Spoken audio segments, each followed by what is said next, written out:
Morning, morning, morning. Yes, we're back with another episode, another lovely rider. Today we've got a beautiful lady and she's a twin all the way from a certain part of the world I won't say, but she's Arab and she looks beautiful.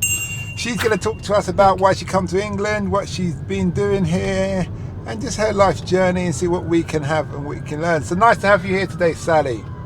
Thank you. Okay, so tell us, how have you found England so far? Honestly, it's a love-hate relationship. I think that's everyone's problem with London. Some days you love it, some days you hate it. But overall, I'll give it 8 out of 10. Love London. It's London at the end of the day. What do you love about it and what do you hate about it? Honestly, it's fun. You can go to a rave, you can go to Piccadilly, see some crazy shit, go to a casino. There's so much to do.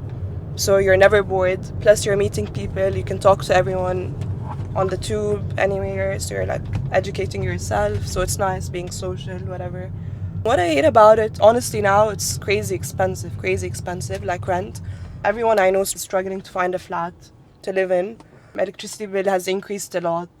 Tube strikes, I think that's the number one problem. No one can afford it anymore. How have you found a nightlife in comparison to where you come from? So much better. You don't understand. We don't even have a nightlife. So anyone that comes from the country where I come from and comes here, we're living. Honestly, we're having so much fun. Okay. Yeah. So what did you come over here for? What did you grace us presence with us? For a university. I did my undergrad outside London and I moved to London for my master's. What was your master's in? Law. Law? Yeah. So you're an expert at the law then? Yes, sir. Okay, very modest. Okay. So what can you tell us about the law? How does the law differ from here to where you come from? Actually, there's a really big difference and I understood it after 2 years into university, which is funny. The difference is basically in other countries where they don't have the common law. It's civil, here it's common law. So what's the difference is in some countries the constitution is written and is not changed as much. However, in England, the constitution is not written. So you can get the constitution from so many parts. For example, statute, legislation, case law, and it changes. So let's say, for example, the Supreme Court rules that they changed the law on this case. So now that's the law. So that's what's nice about it, that it's constantly changing to adapt to certain technologies. For example, I wrote an essay about smart contracts and whether a smart contract is legally binding in English law because it uses crypto, for example, and this technology, Ethereum network, in order to create a contract. So yeah, so it's nice because it's always changing and it keeps it interesting. Okay. Yeah. That's good. What system do you think is better?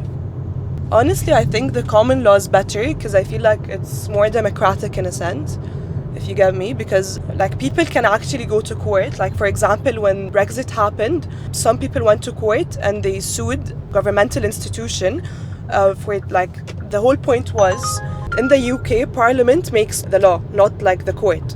So when the court or another institution, not the Parliament, informed the European Union about Brexit, they're no, that's not allowed to happen because Parliament is the one that changes the law, not any other institution in the government. So they sued the government. Imagine in a country where an institution is being sued in court. And then they issued a statement saying that, that it's not that the Parliament was supposed to tell the European Union about Brexit, about the decision, not any other institution. Yeah. Okay. So I got a quick question for you. What happened to the Russian oligarchs in London?